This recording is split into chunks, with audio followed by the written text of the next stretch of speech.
Tom's S3. What I'm going to do, I've given a short video on basically why I chose this car, and I guess if you watch that video, all the sort of points that I came up with are, for me, it's just the ideal sort of daily. I can use this for work, I can take it down on the track. Like I said, probably the only downfall is the brakes, so I'd probably, like I say, because of the heating, the brakes get really hot quite quick. Probably get drilled and grooved disc and see if that works, or I'd upgrade the brakes before I took it on a track, to be honest. If they're sort of overheating on the road, what they're going to be like on the track, they're going to be quite, I wouldn't say poor, but they're going to get very, very hot indeed. So I mean, I've sort of summarised sort of my points, and I guess it formulates into this car, for me, being the perfect daily driver.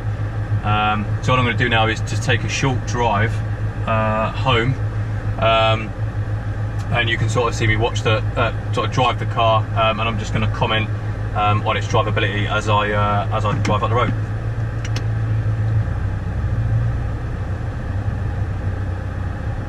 I mean, view in this car is very good. You can see all around you at all times, really.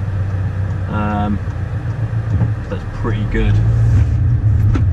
I mean, the speed, anyone looking into this car, you'll know that this car is pretty fast. This new one with the 310 brake horsepower and a 7-speed gearbox, you're looking at 0 to 60 and I believe 4.5 seconds. And that's what the brochure says. I mean, real world driving, can you get that? No one knows, blah blah blah.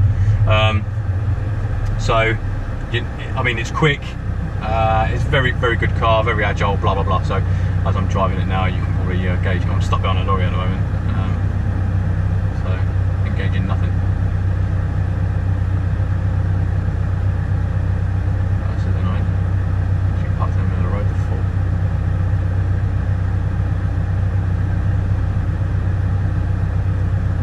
Alright, and off we go. Nice one, lorry driver. The reason why I've chose this route as well, driving back home, is through like an industrial estate, so the roads aren't the best at all. This type of car, you'd expect it to be very jolty, suspension to be quite bad. I mean, you can hear as I'm going over bumps, but I'm not really feeling that in the car. I've heard it's a little bit worse in the back. Well, not worse, I mean, it's not bad. I've heard you pick up the bumps a bit more in the back. When my son was born a week ago, my partner obviously had to sit in the back, and she said that she could notice quite a big difference. So I mean, if you're going on quite tricky sort of A and B roads, and you've got someone in the back, they probably are going to feel the bumps that little bit more. But to be honest with you, it's not bad. It's not bad at all. I mean, this is a really bad road. I mean, lorries drive up here all the time. It's really old concrete, not even tarmac. It's an actual metal road. It's like a concrete road. It's got holes in it everywhere, so you can hear when you're going over the bumps because of stuff I've got in the boot. I've got my drone in the boot and all sorts. But I'm not really feeling them. I know going into buying this car, I knew I wasn't going to get the smoothest ride in the universe, but at the same time, it's a lot better than I actually anticipated. It's a very good suspension. It absorbs a lot of abuse. How that will sort of pan out later on down the line with the shocks, whether they need to be replaced, blah blah blah. I don't know. I'll have to obviously wait. I probably would have exchanged the car by then anyway. So time will tell for another owner of this car. But yeah, like I say, drive modes are really, really good. I mean, I don't know if you can hear engine noise. I mean, I'll put it into sport now, so I'll flick that down. That's gone into sport. So I'm going to turn the aircon down a little bit. You can hear the engine changing down quite easily. And when I put my foot down, it's very spirited. So I'm going on now. It's only in 3rd gear, 3,000 revs. So it does hold on to the gear. But then that's what sport mode is for. I've seen a couple of reviews online, and people sort of saying, "Oh, in sport, it holds the gear for ages. I want it to change gear." It's like, just take out sport mode then. It doesn't really make any sense. If you want it in sport mode, you want to go fast. If you don't want it in sport mode, you don't want it to prolong the gear changes, take it out of sport mode. There's no one behind me, so I'll just slow down a little bit. But in sport, so basically, as soon as you put your foot down, it's on tap. So it's nice and spirited. It will hold the gear now, and if I apply a bit of brakes, it will probably switch up gear. Yeah, so a little bit of a pop and bang there. So if I switch it back down, so it says D4, so gear number 4, but dynamic 4 instead of sport. It's a lot more civilised.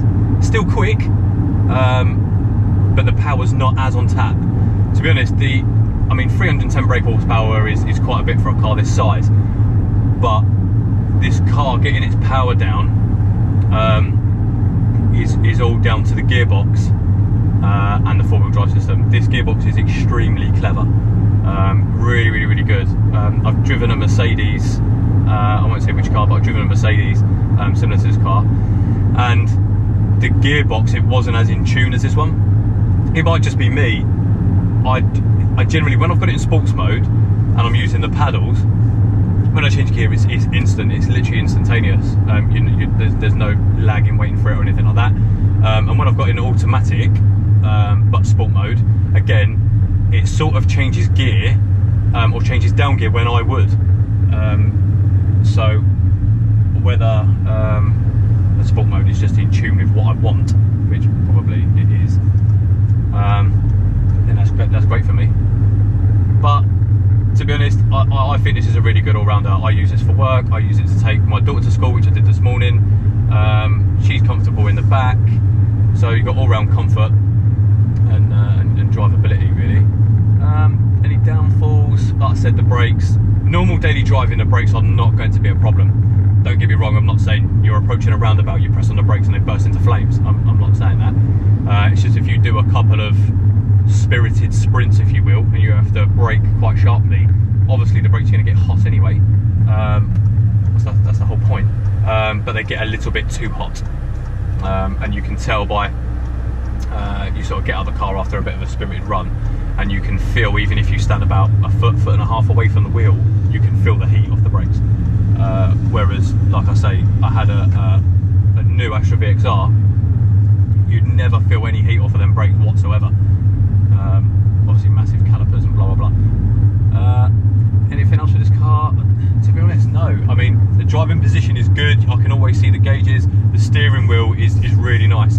You've got this sort of leather sort of stitched area here, like perforated with the little sort of holes in them, and it just seems to mould your hands. It's very good. You can either hold down here or up here. There's not really. I had a Focus ST, and you could really only hold the steering wheel in one place, as it was very uncomfortable.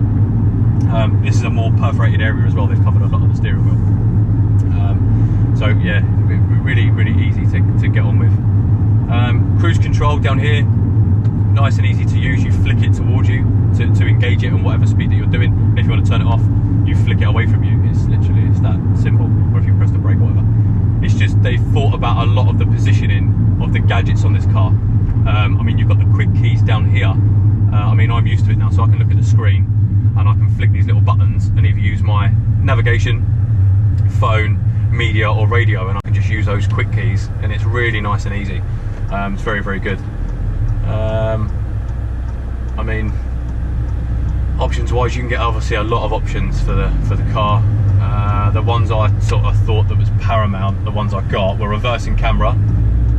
On my old S3, I did have the parking system plus, which is very good, but I just like to see what's behind me. There was a couple of close calls with things like bins and people generally just leaving crap in the road or in parking spaces, which is really irritating because you're not going to expect like a can of spray paint and things like that, but it's crushed, so it could like pierce you or scrape your alloy or pierce your tyre, whereas I'd see it straight away on the camera. The camera angle is very good. I'll show you that in a later video. It just makes everything just nice and easy. Very easy car to get on with. Very easy car. Like I said, I don't have a problem with this car at all in being a nice all-rounder.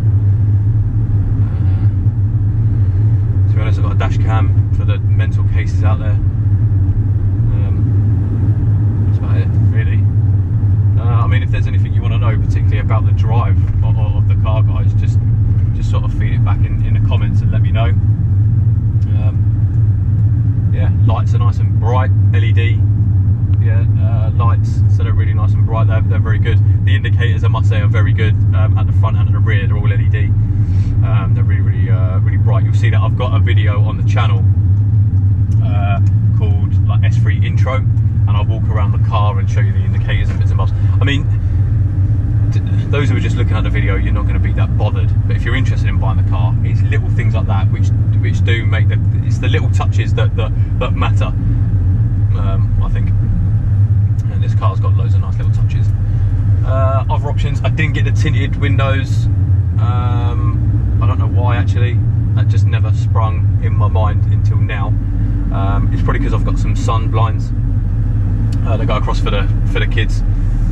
So you wouldn't really see the tinted windows anyway, if I'm absolutely honest.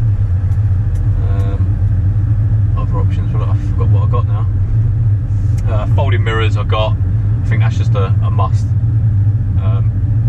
People clipping your windows and smashing your windows off and things like that. So I got the folding mirrors. I got,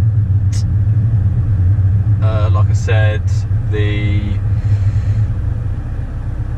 Daytona grey paint.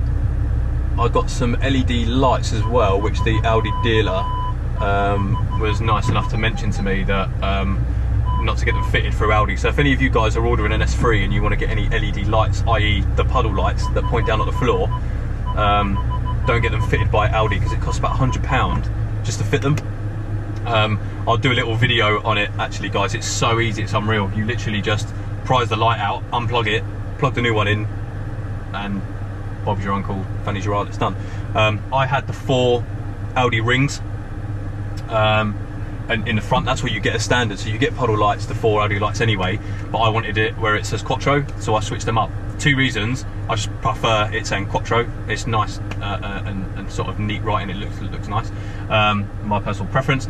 And my 2 daughters that sit either side behind the passenger and the driver's seat, they like the 4 rings. So I put the Quattro in the front and then the rings in the back. So as I open the door, they see the rings, and yeah, that's how easy it is to please children. Yeah, they love it. Yeah, especially at night time. They're like, oh look, there's rings on the floor, there's lights on the floor, blah blah blah. Can we touch it? Yada yada yada.